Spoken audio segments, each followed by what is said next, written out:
When we think of serial killers, we imagine loners, men hiding in basements, shadows, obsession. But what if murder isn't a compulsion? What if it's a service? What if people don't disappear because of madness, but because someone perfected the process? Welcome to Brooklyn. Welcome to the Gemini Lounge. Tonight on The Deep Dig, we're stepping inside the most efficient killing operation in the history of the American Mafia. This is the story of Roy DeMeo, a butcher by trade, a murderer by profession, and the man who turned death into an assembly line. Roy Albert DeMeo was born in 1940 in New York City. He wasn't born into Mafia royalty, no silver spoon, no family throne. He started as a grocery delivery boy, but he had one unusual skill. Roy DeMeo trained as a butcher.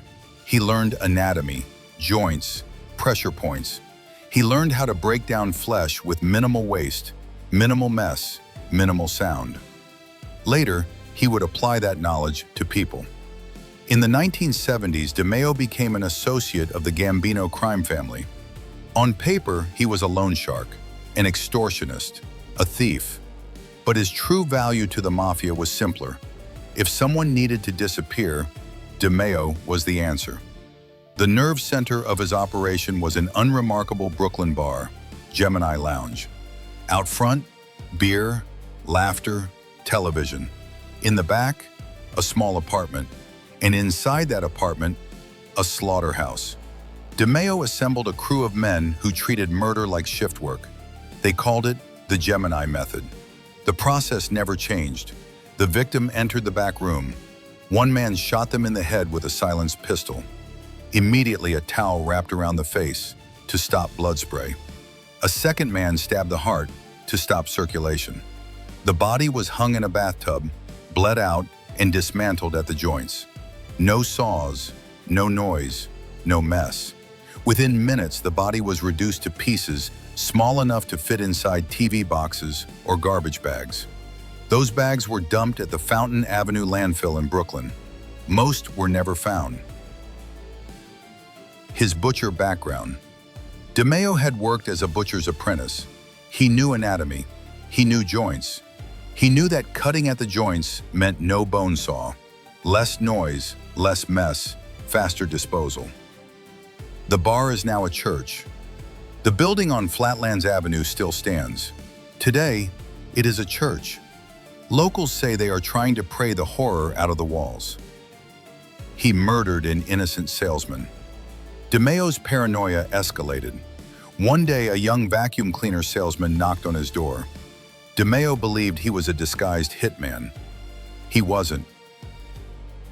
Dracula in the crew. Joseph Dracula Guglielmo was one of the crew's primary killers. He lived in a dark, cave-like apartment, and he had a fascination with blood. He executed his son. Chris Rosenberg was like a son to DeMeo, but Rosenberg killed a Colombian drug dealer. The cartels were furious. To protect himself and the Gambino family, DeMeo personally shot him. Witnesses say DeMeo cried. The Iceman Lied. Richard the Iceman Kuklinski claimed he worked for DeMeo. The crew denied it. The FBI denied it. Investigators believe he fabricated the stories to inflate his own legend. Murder beneath the chandelier. When DeMeo was killed, his hands were folded on his chest. He was shot beneath a chandelier. A symbolic execution, a fitting end for a man who turned off the lights for hundreds of others.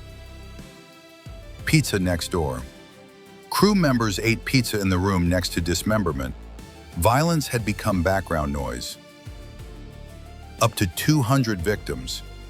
The FBI confirmed 75 murders. Independent estimates suggest up to 200. Most bodies were never found. A perfect double life. To neighbors, DeMeo was a family man. Sunday barbecues, church, no suspicion. Even the boss was afraid. Gambino boss Paul Castellano feared DeMeo. He knew DeMeo commanded a private army of killers, so he ordered the execution. His car became his coffin. DeMeo's body was placed in the trunk of his own Cadillac. The car was left near a marina. For weeks, only the stench drew attention. A body fell out. During one disposal run, a bag tore. A human leg fell onto the street. They recovered it before police arrived. The crew collapsed. After DeMeo's death, the crew turned on each other.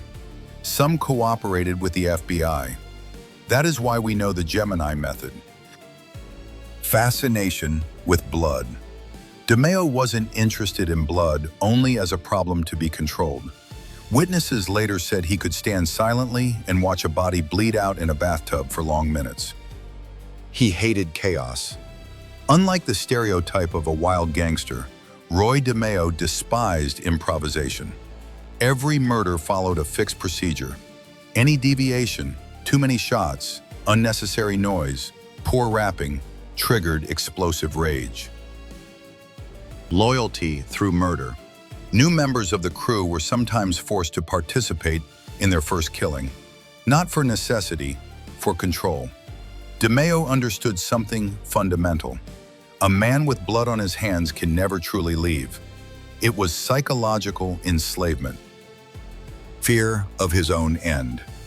In the final months of his life, DeMeo became deeply paranoid. He carried a gun everywhere, even at home, changed routes constantly, slept irregularly. Witnesses recall him saying again and again, "I know they're coming for me." He rejected drugs. Unlike many mobsters, DeMeo despised drugs. He didn't use heroin, didn't abuse cocaine, rarely drank. He saw substances as weakness, a source of mistakes. His only real addiction was control. A strict wall between work and family. DeMeo maintained a rigid mental division between murder and home. He never spoke about killings around his family, never brought blood home. His children had no idea what their father truly did, until long after he was dead. Gemini Lounge was not the only site. The Gemini Lounge was the center, not the entire system. DeMeo used multiple apartments, garages, and backup locations. Gemini was the factory floor, not the whole operation. Roy DeMeo proved something terrifying. Evil doesn't need passion. It doesn't need rage. It can be calm, organized, professional. And when murder becomes a system, the bodies disappear, but the story doesn't. This was The Deep Dig. We'll see you next time.